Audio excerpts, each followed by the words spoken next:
ஜெயிக்கணும்னு ஓடிக்கிட்டே இருந்தேன். ஆனா அப்புறம்தான் புரிஞ்சது. உடைத்து பேசிய நடிகை சமந்தா. தென்னிந்திய திரையுலகின் முன்னணி நட்சத்திரமான சமந்தா தன் அசாத்திய உழைப்பால் பல ஏற்ற இறக்கங்களை கடந்து இன்றும் ரசிகர்களின் ஃபேவரைட் குவீனாக வலம் வருகிறார். தற்போது அவர் முதன்மை பாத்திரத்தில் நடித்துள்ள மா இண்டி பங்காரம் திரைப்படம் தமிழில் எங்கள் தங்கம் என்ற பெயரில் வரும் ஜூன் 19ஆம் தேதி தியேட்டர்களில் வெளியாக உள்ளது. அண்மையில் வெளியான இப்படத்தின் ட்ரெய்லர் ரசிகர்களிடம் பெரும் வரவேற்பை பெற்று படத்தின் மீதான எதிர்பார்ப்பை எகிற வைத்துள்ள நிலையில், இதன் ப்ரமோஷன் நிகழ்ச்சியில் பேசிய சமந்தா சினிமா துறை மற்றும் தனது கெரியர் குறித்து பகிர்ந்துள்ளார். முன்பெல்லாம் சினிமா என்பது ஒரு ஓட்டப்பந்தய போட்டி என்றுதான் நான் நினைத்து கொண்டிருந்தேன். அதில் தொடர்ந்து ஓடிக்கொண்டே இருக்க வேண்டும்.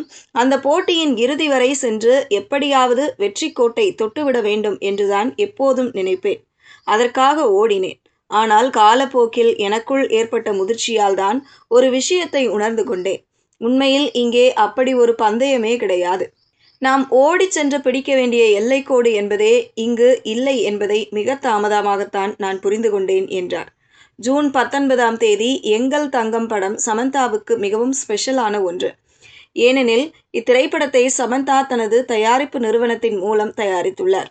தி ஃபேமிலி மேன் தொடர் புகழ் ராஜ் மற்றும் டி.கே. கதையை உருவாக்கியுள்ள இந்த படத்திற்கு சந்தோஷ் நாராயணன் இசையமைத்துள்ளார். சமந்தாவுடன் இணைந்து ஸ்ரீமுகி, கௌதமி, ஆனந்த், லக்ஷ்மி உள்ளிட்ட பல முன்னணி நட்சத்திரங்கள் முக்கிய கதாபாத்திரங்களில் நடித்துள்ளனர். திரையுலகில் நிலவும் கடுமையான போட்டி, நம்பர் 1 இடத்திற்கான ஓட்டம் ஆகியவற்றை தாண்டி தனக்கு பிடித்தமான நல்ல கதைகளை தேர்ந்தெடுத்து நடிப்பதும் அதில் ஆத்ம திருப்தி அடைவதுமே முக்கியம் என்பதை சமந்தா தனது பேச்சின் மூலம் தெளிவுபடுத்தியுள்ளார்.